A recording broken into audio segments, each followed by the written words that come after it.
Today, we're going to talk about one of my favorite topics, dietary fats. When it comes to fats, there can be a lot of confusion. For some people, this topic can bring out a sense of curiosity, but in other people, it might even bring up some anxiety. And it's really understandable because fats can be confusing. So let's see if we can sort out some of the details, clear away some of the confusion, and we have a lot to cover. So let's get right into it. As always, this information is for educational purposes only and not meant to take the place of any advice from your healthcare provider, especially when it comes to dietary fats. Know your fats, Lipid Lexicon for everyday eating. I call this talk Lipid Lexicon because when it comes to the world of fats, it's like there's this whole dictionary that they use that we're supposed to understand. You might pick up a jar at the grocery store and it will say something like polyunsaturated or monounsaturated or partially hydrogenated, as if that's supposed to mean something to us and make us want to buy it. So let's see if we can sort out some of this language, but we'll keep it simple. Now, you might remember from previous talks, we said that we can categorize our nutrients this way. We have our macronutrients, fats, carbohydrates, and protein. We have our micronutrients, vitamins and minerals, and of course, we have water. You might also remember that we said we have 6 foundations for good health: hydration, blood sugar, digestion, fats and oils, minerals, and nutrition.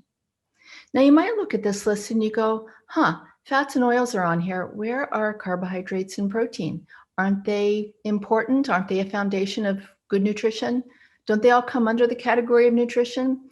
And the answer is, well, yeah, they are all under the category of nutrition. But when it comes to fats, so many people need a course correction. It might be that they're eating the wrong kinds of fats or not enough fat in the diet. So because so many people need a course correction, for now, we're giving it its own category. Most of us grew up thinking fats aren't safe. They clog our arteries and will kill us. Eating fat raises cholesterol.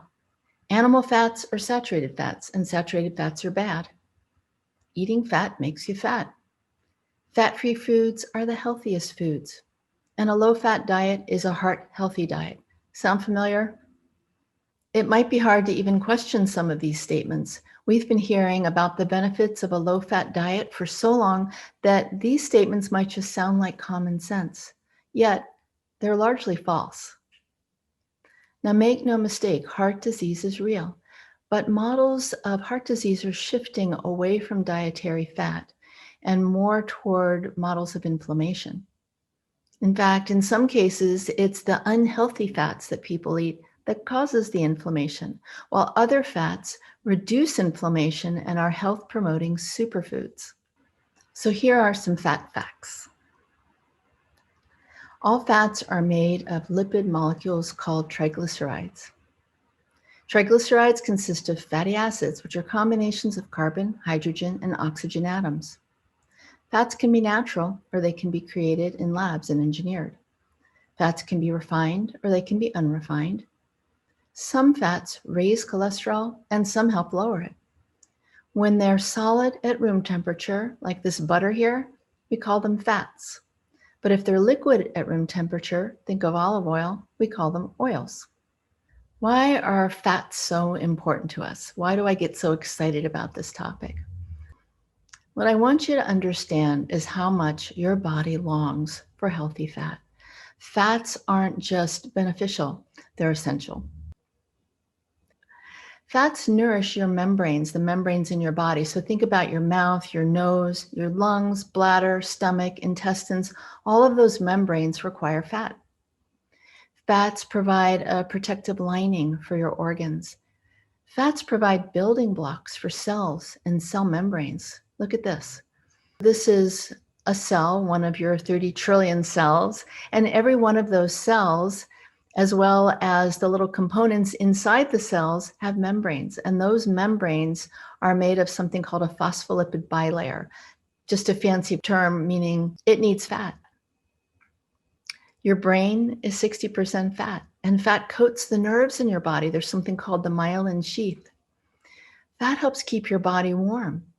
And some fats have a huge role in helping to reduce pain and inflammation. Fats digest more slowly than carbohydrates and protein, helping you feel really full and satisfied. So think about fats being more like a slow burning log, whereas carbohydrates are more like kindling. They just burn up quickly. But fats will sustain you and help keep you from getting hungry between meals, as well as give you energy. And fats help keep your blood sugar stable and reduce sugar cravings. Fats allow you to absorb vitamins. These are fat-soluble vitamins, A, D, E, and K. And in fact, you need fat to make hormones and to keep them balanced. Fats promote glowing skin and hair. Fats can help with weight loss, reduce hunger, and raise metabolism. And I know you might raise an eyebrow when you hear this. Wait, doesn't fat make you fat? Really, carbohydrates are more of a problem when it comes to gaining weight than eating healthy dietary fat. So it's having the right proportions, the right balance that really makes the difference. Some fats, like omega-3 fats, and we'll get into that in a bit, support heart health. So healthy fats can help balance your cholesterol profile, provided you eat the right kinds of fats. Fats are the preferred fuel for your heart. And yes, fats make food taste great. So in short, dietary fat is your friend. Fats do so much for us. To help us understand fats more, we need to break fats down into categories. And it involves a little bit of chemistry, but we'll keep it simple. Basically, it has to do with the length of the molecules, like maybe you've heard of short chain fatty acids or medium chain triglycerides. So the length of the molecule, or it has to do with the composition of the molecules. And that's what we're going to get into. But again, we're going to keep it simple. Basically, we can break fats down into two broad categories: unsaturated fats and saturated fats. Saturated fats include fats like butter, cheese, meats, and some processed foods. Unsaturated fats include oils, avocado, olives, fish, some seafood, and nuts. And then you can take the unsaturated fats and break it down into two more categories. You have monounsaturated fats and polyunsaturated fats. And again, it just has to do with some simple chemistry stuff. We'll get into those in a minute. Now, food chemists can take these vegetable oils and they can tinker around with their chemistry a little bit and turn them into what are called trans fats or partially hydrogenated vegetable oils. And maybe you've heard of those. So you'll typically find these in packaged foods and processed foods, also fried food. Now, I don't know about you, but a lot of what I learned about fat has to do with watching TV commercials growing up. And at some point in life, I ended up with this general idea that saturated fats are bad, that you cut the fat off meat, you don't eat solid fats, and butter is bad. And then later, monounsaturated fats came on the scene. And I remember thinking, I think that's good. I think that's olive oil. And then polyunsaturated fats, from what the TV ads said, involve things like corn oil or safflower oil, soybean oil. I think those are good, but I'm not sure. But I think they promote those on TV and they say that that's the heart healthy stuff. And at some point, I became aware of something called trans fats. And my overall thought was, they're really bad for you, but I really don't know why. What I want to say is, it's really not that simple. And these statements aren't exactly correct. So let's start with saturated fats. What does it mean for a fat to be saturated, and why might we want to consume a fat like that?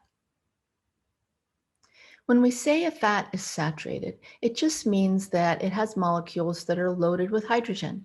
And when all of the atoms are bonded to hydrogen like this, it makes the molecules pretty straight.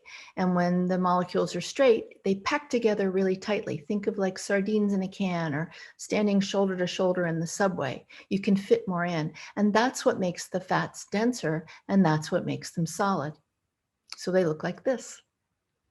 Now I made you a chart, and this is my attempt at some Saturated fat nutrition humor. Here are the healthy and not so healthy versions of all natural saturated fats. So do you get the humor? They look the same, don't they, on left and right? So why is it, what is it that makes the column on the left healthy become less healthy? Let's talk about why natural saturated fats might be good for you, and then why the same fats might not be so good for you. So the pros of healthy saturated fats are that they are loaded with antioxidants. An oxidant is like biological rust. It's what ages you, what promotes disease. And so when you have an antioxidant, it's the opposite of that. Healthy saturated fats provide the precursors for vitamin A and vitamin E. So this is really great for your skin and great for your bones. Believe it or not, saturated fats are a great source of omega-3 fatty acids. And if you're savvy about omega-3 fatty acids, most of us tend to think of fish and how we need to eat fish, and we do. But saturated fats can be a healthy source of essential omega-3 fatty acids. Saturated fats are a nutrient-dense source of fuel. Remember those slow-burning logs, giving you long-lasting energy. And they're great for your brain and for your nervous system. So now why might the same fats be unhealthy for us? Well, it all has to do with sourcing. Saturated fats from conventionally raised animals are higher in inflammatory compounds. And these inflammatory compounds can lead to heart disease. So it really has to do with sourcing. Also, meat, dairy, and animal fats can be processed with chemicals. Animals can be given antibiotics, and this makes the fat or the meat more inflammatory and less healthy for you. Also, when animals are raised in a conventional farming environment, they don't have the same quantity of heart-healthy omega-3 fatty acids as animals that are grass-fed and pasture-raised. And then finally, this type of fat just ends up being high in calories without really giving you all the great nutrients that you could have had if the fat or the meat were more well-sourced. I love this picture on the right. This comes from Russia. But look at the difference. Of course, these animals and these meats and these fats would be different. The same is true of saturated fats that come from plants, such as coconut or palm kernels. Are they chemically extracted? Have they been bleached? Have they been chemically deodorized? Sourcing for saturated fats from plants can be very controversial. And we'll get into this more in our next talk. Now, do you want to talk about the big elephant in the room? Really, don't saturated fats clog our arteries and kill us? Saturated fats are not the bad guys. A 2014 review of 32 studies with over 650,000 people found no association between saturated fat intake and heart disease risk. Look, we've been eating these fats for a long, long time. Our ancestors ate them safely for thousands of years with no signs of these modern diseases. You have to also look at what else has happened, what else has changed over the last, say, 10,000 years since the onset of agriculture. We could go off and do a whole talk just on that and how our food supply has really changed. Saturated fats are a nutrient-dense source of food, providing the healthy fatty acids that our cells, our brain, and our nervous system long for. And finally, I just want to say, just use common sense here. I use something like beef tallow. I can put that in a stir fry. My cholesterol doesn't go up. It's fine, but use common sense. You don't want to just like start wailing on a bunch of bacon and fatty sausages and putting tons of tallow in your stir fries and in your muffins. If you're not used to that, you might want to gradually bring in saturated fats. See how it is. See if it agrees with you. A lot of people, it can start to give them some sustained energy during the day. Really, saturated fats pair very well with a whole foods diet, with natural whole foods. And if you're not familiar with what a whole foods diet is, Basically, what I mean is just it's something you can get at your farmer's market. Something that when you buy it at the grocery store, there may not even be a label. It's a banana, it's fish, it's cheese. It's something that's doesn't have a lot of added ingredients. And we'll get into this much more in the future. Here's that chart again. And this will be posted in HeartSpace and in our Facebook group for you. For your brain, your nervous system, for energy, for better skin, for the health of your eyes, your bones, hormones, and cellular support, maybe it's time to try one of these superfoods or add a new one to your diet. Now let's talk about unsaturated fats. It's a chemistry thing. These molecules have some atoms that are not bound with hydrogen, and so what happens is the molecule bends. And because the molecules bend, they're not going to be tightly packed the way the saturated fats are. So with that bend in it, they're going to be looser, and this makes the fats oils. And there are two main categories of unsaturated fats: monounsaturated and polyunsaturated. And I'm sure you've heard these terms. Monounsaturated fats, sometimes called the MUFAs, look like this. This is what the molecule looks like. The mono just means it has one bend. It's got one atom that's not bound to hydrogen. Monounsaturated fats are usually liquid or semi-solid, like olive oil, avocado oil, and one of my favorites, duck fat. Have you ever roasted a duck? It just drips and drips with this beautiful fat. You can end up with 2 jars full of fat that will last you for quite some time, and it makes delicious stir fry. Here's a list of healthy and less healthy monounsaturated fats. Healthy fats: olive oil, almond oil, hazelnut oil, macadamia nut oil, avocado oil, poultry fats, and lard. Less healthy are going to be some of the vegetable oils like safflower oil, sunflower oil, canola oil, peanut oil, and rice bran oil. And I know, again, some of you are probably raising an eyebrow going, why is that on there? And we really are going to get into this in much more detail in the next talk. It's just so much more than we can get into here. Now, back to the healthy monounsaturated fats. They're famously good for us. Olive oil, for example, is the mainstay of the Mediterranean diet, and that's a monounsaturated fat. Monounsaturated fats are loaded with antioxidants, promoting longevity. They can reduce the bad cholesterol. These fats can actually help lower blood pressure and improve insulin sensitivity. Now, is there any downside to monounsaturated fats, even the healthy ones? Healthy monounsaturated fats are great for you, and you should have them really every day. There are a few things you should know about them.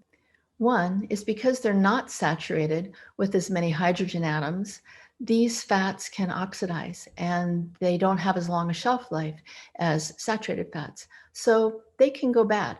I would suggest when you use these fats that you give it a little smell and make sure that it doesn't smell off.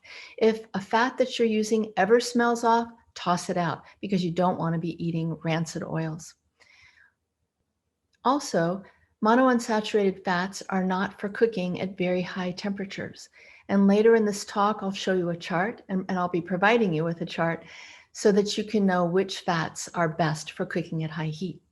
And finally, because there's quite a bit of profit out there in the olive oil industry, some of the oils that are being sold as olive oil are actually fake. And so we will be posting a link to an article that I wrote to tell you how to choose a fabulous bottle of olive oil and to avoid the fake ones. Here's that list of healthy monounsaturated fats again, and I'll be posting this for everyone. Most people can enjoy monounsaturated fats pretty liberally in their diet. Now let's talk about the polyunsaturated fats, sometimes called the PUFAs. Poly and polyunsaturated just means that the molecules have more than one bend, maybe lots of bends, and these will be liquid at room temperature. All kinds of delicious foods have healthy polyunsaturated fats like fish, seafood, chia seeds, walnuts and walnut oil, various vegetable oils. But the thing about polyunsaturated fats is they're a real mixed bag. Some are really good for you, and some of them are quite unhealthy. So here are some examples of some of the healthy polyunsaturated fats: fish oil, walnut oil, flaxseed oil, pumpkin seed oil, sesame oil, or algae oil as a supplement. This is just a partial list. Some of the less healthy polyunsaturated fats: cottonseed oil, soybean oil, corn, safflower, sunflower, grapeseed, wheat germ oil. Let's talk about some of the pros of polyunsaturated fats. Some of these fats contain what are called essential fatty acids, meaning we must consume them. You may have heard of the health-giving omega-3 and omega-6s. It's a chemistry thing. We're not going to go into it. Omega-3s are amazing for you. They feed your brain. They help protect and regenerate nerves. They're great for reducing inflammation and pain. Omega-3s also support your healthy gut bacteria, your microbiome, to give you good immune health. They can reduce what's called the bad cholesterol, and they're associated really with optimal brain function and a longer, healthier life. We need omega-3s. And here are places you can get good, healthy omega-3s: wild-caught fatty fish, grass-fed pastured meats, flax and flaxseed oil, chia and hemp seeds, walnuts and walnut oil, eggs, and supplements like a fish oil supplement or an algae oil supplement. Now let's talk about omega-6 fats. And these are also essential fatty acids. Omega-6 fats are a major source of sustained energy, and they have a role in promoting heart health and protecting against cardiovascular disease. Omega-6 fats can help constrict blood vessels when needed, help promote blood clotting and wound healing. You find omega-6 in most vegetable oils, all poultry and poultry fat, meat and fat from conventionally raised livestock, most nuts and seeds, as well as nut and seed oils, fried foods, deli foods, and lots of foods that are processed, packaged, or bottled. So omega-3 and omega-6 are healthy polyunsaturated fats. And while we need both, within this category, it's important to understand something. Most of us eat way too much omega-6 rich food and not enough omega-3 rich food. In fact, it's all about ratios. And if we compare the ratios of omega-6 to omega-3, many people eat somewhere on the order of 10 parts omega-6 to 1 part omega-3, or up to 25 parts omega-6 to 1 part omega-3. And really, we want it to be more like 4 to 1, or even better, 1 to 1.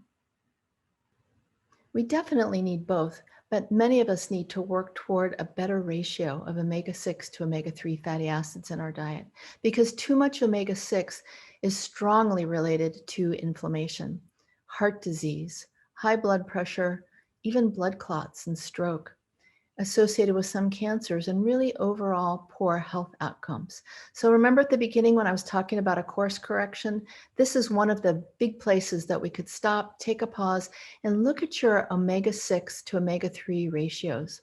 So I see this a lot in people who rely on chicken. Maybe they don't want to eat red meat, so they eat lots and lots and lots of chicken, and they have a very omega-6 rich diet, which is really kind of inflammatory. Or vegetarians or vegans who eat tons and tons of nuts. I mean, nuts are great for you, but if you're not balancing it out with enough omega-3, it can promote some inflammation. So this is something to take a look at. And I know this is a lot of information. I have a whole other talk just on omega-3s and omega-6s. I've also written it as a blog, and we'll make sure that that gets posted so you can refer to that if you want more information on this. The last thing I want to say about omega-6 and omega-3 fatty acids is it's not that one's bad and one's good. They're both essential. We need to eat them. It's really all about ratios. Most people get enough omega-6 in their diet. So here's the list of the healthy omega-3s to try to get more of these into your diet. Now, I want to step back and talk about polyunsaturated fats in general, because while omega-6 and 3 are polyunsaturates that are very healthy for you, there are a lot of polyunsaturated fats that are very unhealthy for you. In fact, many of these oils are just plain dangerous, and they've been linked with heart disease, cancer, asthma, autoimmune disease, weight gain, Alzheimer's disease, chronic inflammation. They're typically genetically modified, loaded with pesticides, processed with chemicals, and go rancid easily. So that would be some of these fats, some of these oils.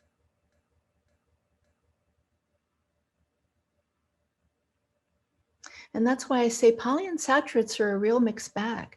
So this is why you need to know your fats. Watch out for some of these vegetable oils and these industrial seed oils. And eat a moderate amount of omega-6 fats and load up on those omega-3s. Most people can enjoy healthy polyunsaturated fats in their diet pretty liberally.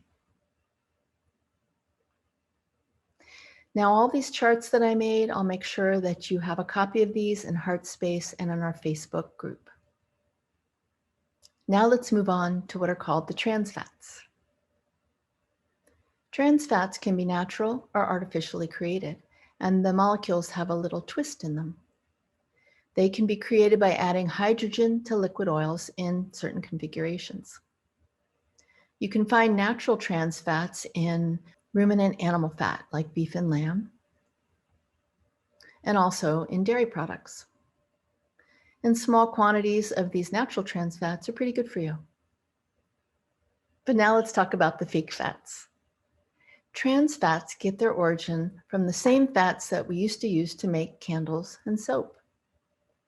So back in the late 1800s, Procter and Gamble discovered that they could chemically alter inedible cottonseed oil by adding hydrogen atoms, making it look like something quite edible. And voila, artificial lard. By 1911, Crisco was really heavily marketed.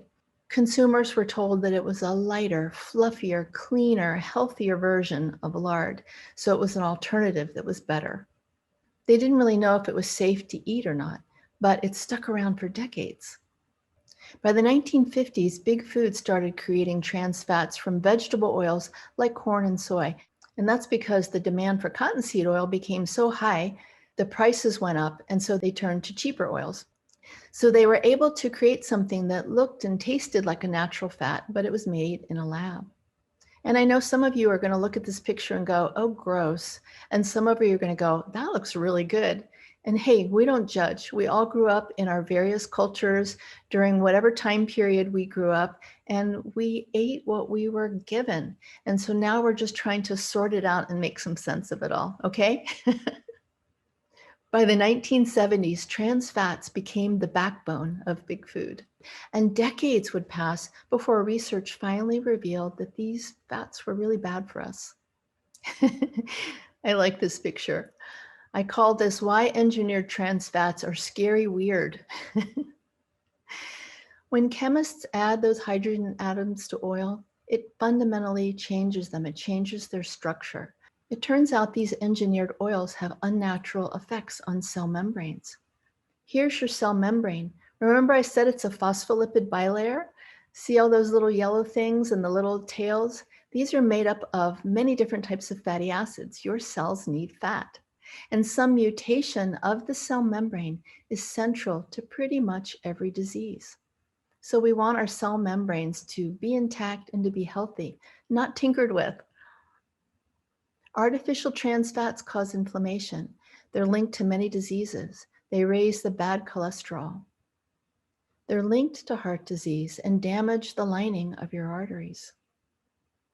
And trans fats can still be found in packaged snack foods, packaged baked goods, fried foods, coffee creamers, vegetable shortenings, potato chips, corn chips, crackers, commercially made pies, pizza crust, canned frosting, margarine, vegetable oils, and more. If you look at a label and you see the word hydrogenated, that means hydrogen was added. Keep shopping. Your best bets really are to make your own baked goods or buy them from a trusted source. And whenever it comes to buying oils or packaged goods, make sure you stick to brands that you know and trust. But I also have to say, beware, because at least in the United States, there's a loophole that they can label things as being trans fat free as long as it has less than a half a gram of trans fat per serving, whatever they say a serving is.